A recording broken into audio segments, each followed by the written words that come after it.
یو طرف لا مونږ باندې بمونه وراوته هغه بمونه چې والله که اسرائیل استعمال کړي په فلسطین باندې که هندوستان استعمال کړي په کشمیر چې یو جماعت ور باندې ویشتلو چې بالکل د هغې یو انټه یو خښته نه پته قبایل یې ترغې په ترغې کورونه یې ورته وران کړل ځنګلونه یې د هغوی قبضه کړل بې حیا یې کړل دا چا وکړل په موږ باندې خپل ملک وکړ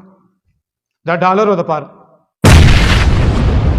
کافرانو د موږ دپاره NGO جوړه کړه حالان کې د NGO نان ګورنمنټ ارګنایزیشن اداره دا یو ډپارټمنټ یو اداره ده په دې کې ارب پیسې ورکوي خو دا په موږ باندې څنګه لګوي راشن راکوي هزارو ګوړه وایي پویزن اینډ سویټ په ګوړه کې زهر ښځې راولي هلکه ښځو نومونه لیکلي په قطار یې ودروي بیا ماشومان راولي ورنه پرېوځي بیا پردي ماشومان وروځي یو بل له دیکې ورکوي بیا ورننه وځي مخکې به داسې غوټه لارې ورته ودولې وه دا به تاسو به لیدلې وې هغې له به یو ښځه خېجول کور تور کسان به ورکې ناست ورا ګوتې به ورنه پټوان به ورنه ویشتل چې را قبایل دي هغه رجب خان هغه ملتان هغه قبایلو نام دا هغه قبایل دي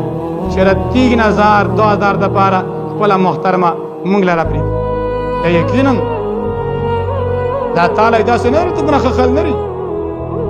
نو پټوان به یې وکړل بیا ور هغې ګوتې داسې ونیوې ټولې ګوتې به یې لګولې د خپو د لاسو د هغې نه بعد به یې زهر ورکړ بیا راشه دا ښځې خو ډېر عجیبه خل دي توسنې شي چې یو ځل پیسو عادت شي بیا نه خاوند ګوري نه خپل ګوري نه پردي ګوري نه پرده نه برکه لري او ورځي داسې هم شوي چې پردي ماشوم یې بوتلې ورته پرېوتلې مړ شوي داسې ډېر شوي NGOs ګرځېږي ځان سره ښځې برتي کړي ټاپه ور باندې ولګوي بیا دا د هغوی شي دیر کې دا علاقو کې ډېر داسې شوي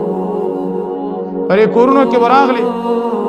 داسې نه چې زه ما اورېدلي وي لیدلو خبره ته کوم زنانو ته وایي چې وره ته خو رخرې په شانتې نه یې نه غواړې آزاده ګرځېږه مونږ ګوره ښځې یو داسې تعلیم دی او داسې ډاکټره ده او داسې کار به درکړو داسې راشن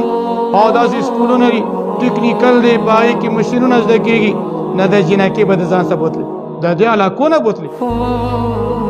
دا څه در نور علاقو نه دي او هر څه ورسره کېدي شو نه مونږ له یې راشنې راکولې هغه راشنې یو طرف له مونږ باندې بمونه ورول هغه بمونه چې والله که اسرائیل استعمال کړي په فلسطین باندې که هندوستان استعمال کړي په کشمیر هغه بمونه په مونږ باندې هایډروجن بمونه هغه غټ غټ 3 فوټ 4 فوټ مزایل والله چې ما په خپله لیدلی و چې 2 ګز په مقدار باندې اوبه راویستلې چې یو جماعت ور باندې ویشتلی و چې بالکل د هغې یو انټه یو خښته نه پته داسې مزایل یې په موږ استعمال کړو او لاندې موږ له خیمې ولګولې په خیمو کې نږدې ټینټونه یو بل به یې کتل څوک د وزیرستان څوک د باجوړ څوک د خیبر او خطالوکه خزناګانې ښه بد عمل قبایل یې ترغې په ترغې کورونه یې ورته وران کړل ځنګلونه یې د هغوی قبضه کړل بې حیا یې کړل آرامونه یې ورکې زیات